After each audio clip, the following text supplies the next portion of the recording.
Hello, John. Oh, Oliver? So I was in Marley Park recently in Rathfarnham, and Marley Park is 300 acres of park. And what I noticed was there was lots of these food stalls.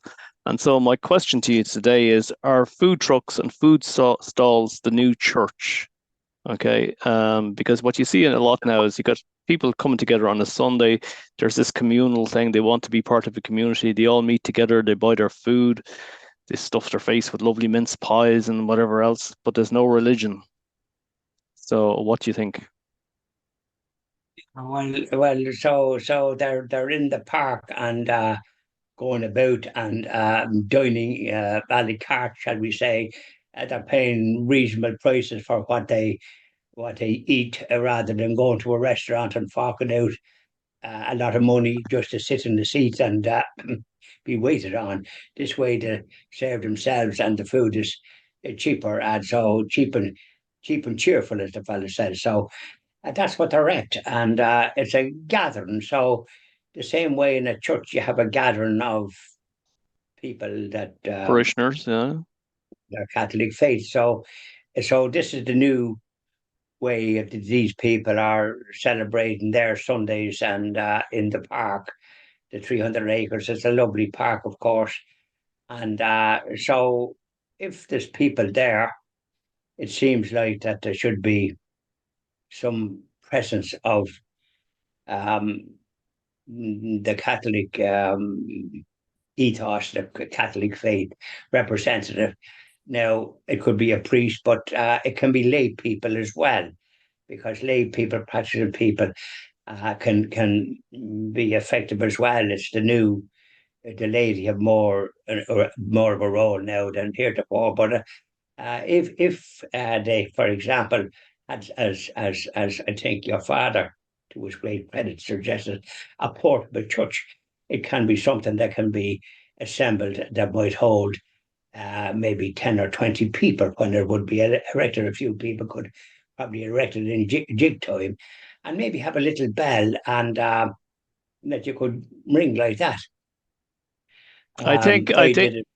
I think Well, what my father was talking about. So I said to him, I was telling him about these food trucks, on a Sunday because my father's heavily involved with the Catholic Church. He does a lot of work for them. But what I was saying, that it seems to be like the desire for community is still very very much there. Okay, and that I said to him that it looks as if like if the church wants to fill their doors, they're going to have to go out to the flock themselves, to bring them in.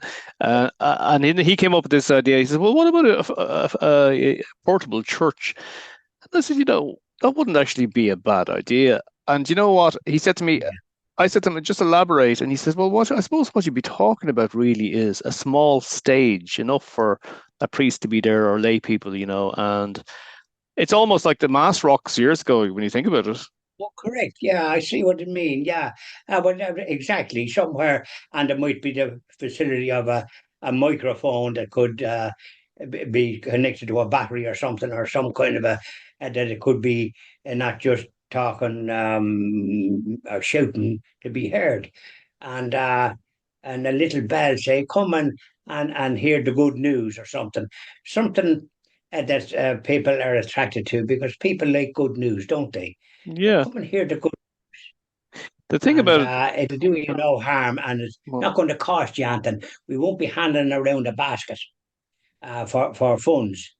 yeah, We're doing this at our own expense and time, the thing is, and it laid practicing laid people, to my way of thinking, that are able to communicate, i.e., talk, that they're not struck dumb, and that they have the confidence and what we call it, the experience of what the faith is, a little bit more, and perhaps have some Bibles that could be sold. We get that, because or some small books that they can sort of say, well, they're quite cheap. They're only say um, €5 or something, for a small book that would indicate, it could be a catechism. It could be the penny or catechism. Yeah, or it could be, I'll give you an example, a very good one, okay? See, you don't want to be selling someone a Bible at a Marley Park or any park because it's too big, there's too much information to absorb, and then they just look right, at the. yeah, yeah, yeah. So what I would be maybe doing is, for example, I told a story in one of our videos there a couple of years ago. I met a man, and he was in the war, okay? A war in the 1950s, 1960s, I can't remember.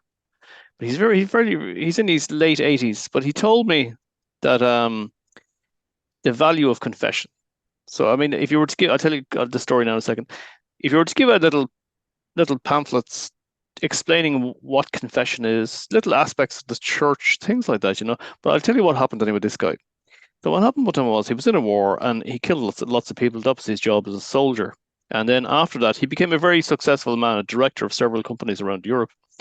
But he was tortured by this when he was in his 20s. He had killed, so many people, or 30s, I don't know what age it was, but he killed a lot of people as a soldier, and he was tortured by this, and he hit the bottle, even though he's a company director of some of the biggest names in Europe. Okay, but he said to me, Oliver, finally I found peace, and I said, how?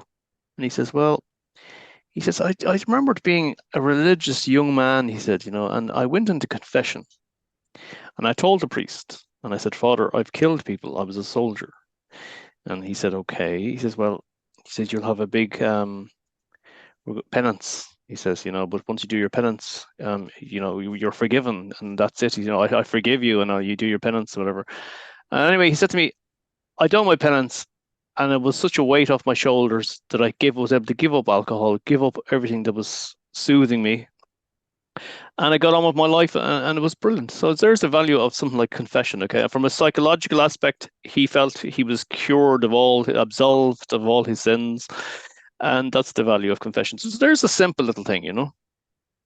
It is a simple thing, and funny enough, that's where you could have a priest on standby because people, from what we hear, have a suspicion about priests, especially where there's that in a kind of a park like that.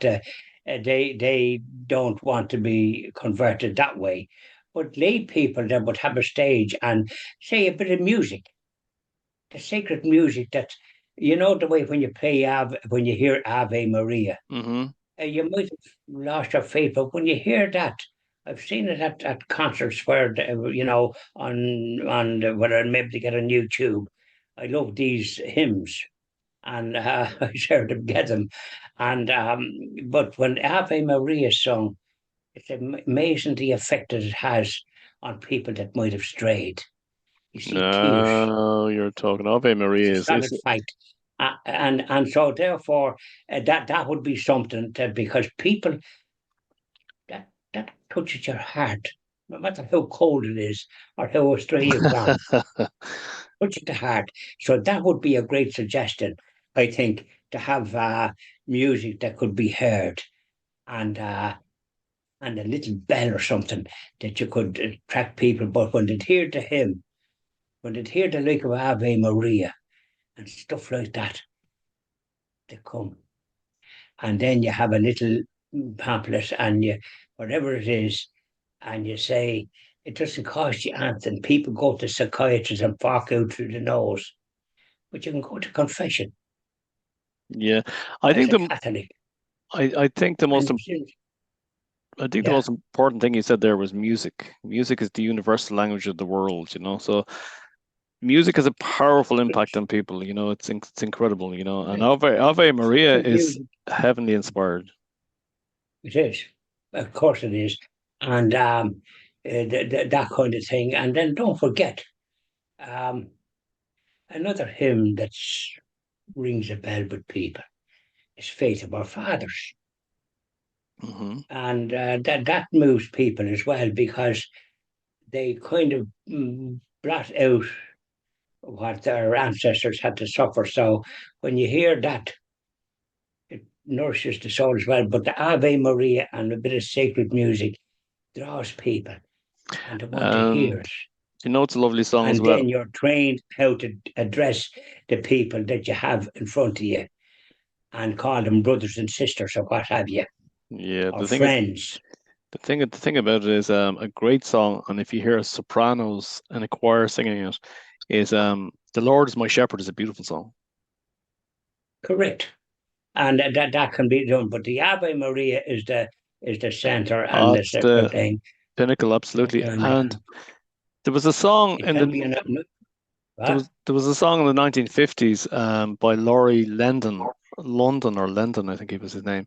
And I only thought of it the other day because I thought of when the Pope was in the park. I think it was 1979. Pope John Paul II came to Ireland, to Dublin, and the Phoenix Park. There was a million people there, and one song that was constantly played on a loop, I remember, because I was only a little boy, was "He's got the whole world in his hands." Do you remember that song? We don't do it that now, Oliver. Full stop. Hannes Angelicus, I was at that, and Frank Patterson, that tenor, he sung he sung lovely hymns. Hannes Angelicus was one, Ave Maria was another. I sung those, and I'll tell you something, it was just marvelous. So are It you set the saying tone. are you saying you don't like the whole world in his hands? He's got the whole world. No, I don't like that. It's too modern. There's a secular ring to it, to my way of thinking. I don't myself. I never heard it until it's a newish thing, and the whole world in his hands. I don't recall any tenors singing the like of that. Did Well, you ever hear a tenor singing it? you'd never hear a tenor Isn't it singing it. kind of a pop song? Huh? It's an Isn't it a pop uplifting. song? No, it would be regarded as a kind of as an uplifting spiritual song. It's throughout the world. Yeah, I mean it was played. Well, It was. if it's sung by a kind of a choir with the spiritual thing to it, it's You don't like it anyway. you That's grand. see, the whole world is not in his hands. The whole world has gone astray, and it's kind of pie in the sky in some ways. I think the traditional hymn is the way to do it. The whole world in his hands, he has really, because people don't see that. They think it's whatever. They think it's nothing to do with the like of that. So I think the traditional Ave Maria and the Sacred Heart of Jesus and these hymns, I think myself that is the way to nourish, because you're not making a big statement about the whole world as or what's this? There's another one that saying something about a fellow in a ship, and I don't know what it was. There's another one, and it's kind of often played, and it's not one that would uplift me in a fit. Mm. Um, but the one that you're after just mentioning, it might uplift some people, but not yours truly.